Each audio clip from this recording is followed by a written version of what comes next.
Some prominent activists vekunyika yeZambia vanouya vachitya aiwa the upcoming SADC summit yakagadzirwa vanotoda kuitwa munyika yeZimbabwe nekuda kwema-events ari kuogeya achiitika munyika yedu munyika yeZimbabwe.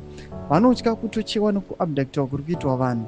Sanapinda mashoko anomuda chitogwa muzana nhasi tichiona ava vakomana vachizvidistansa away from it. Kuti bosubscribe like kuti on the bell icon. Tina pahendo prominent activist munyika yeZambia anonzi Joseph Kalimba anyora achiti I am concerned for my fellow Zambians. We cannot attend a summit where hosts can come and abduct us in the middle of a summit. It's not safe for guests for any nation to attend an event where those who are supposed to host us can abduct you at any time.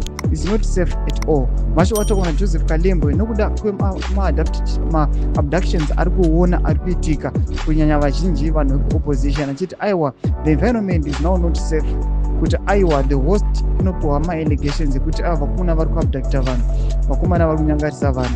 Kubudidza mafungiro enyu mokuti kudii pamusoro mashoko anoitwa panapa nevakomana kuZambia ava pene comment section medu mutidza mafungiro enyu usangano subscribe like notina on the bell.